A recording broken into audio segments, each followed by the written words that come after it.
Hi guys, good morning. Kahit maulan, ilang araw nang maulan sa atin. Ayan yung, dyan yung bagong pisa natin sa incubator. Temporary lang itong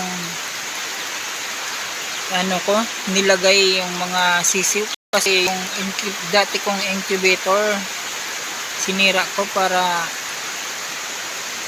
mapagsilungan nila. Ayan yung ulan dito sa Bicol, grabe dito ako ngayon sa Kubo. Ayan, lalakad-lakad tayo. Yun yung itik nasa labas. Pumasok kayo doon. Buti walang kidlat. Buti walang kidlat ngayon. Kagabi, grabe yung kidlat. Itik. Tapos, yun naman yung mga manok ko. Nasa loob. Itik at pato. Ito naman yung mga manok. Ayan yung isa. Mangingitlog pa yata kahit maulan. Very good, very good. Bumabaha na yung super baha na. Kamusta naman yung tulay namin? Dinadaanan ng motor. Hindi ako makalabas dun sa kabila kasi nandun yung mga itlog ng Rhode Island sa incubator. Bumabaha na yung bumabaha na rin yung palayan. Ayan, grabe. Walang tigil ang ulan. At nasaan ka araw? Bali yung solar natin hindi na kumakarga kasi kumakarga pa rin kaso mahina. Tapos sigurado mamaya paano naman kumakarga naman siya yung solar nitong ating mga sisiw.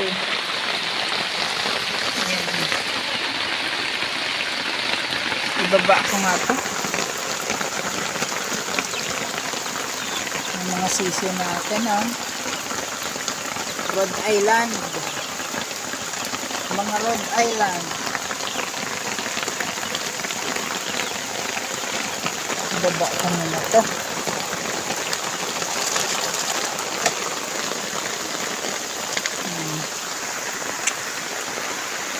Ito naman yung nasa na yung isa. Yan yung isang Rhode Island mag-isa lang kasi hinahabol ng isang lalaking Rhode Island. Ayan, ulan natin siguro Lunes pa lalabas yung init. Oh my God, yung aking taniman hindi ko na malinis-linisan kasi dahil sa yan, ulan, malalaki na ang damo.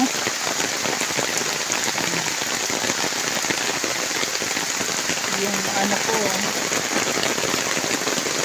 ay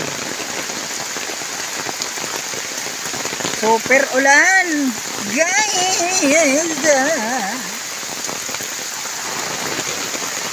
super ulan.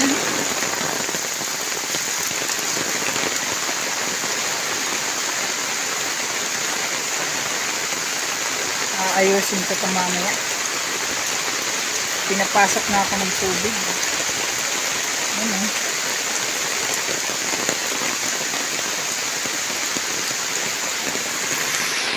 Woohoo!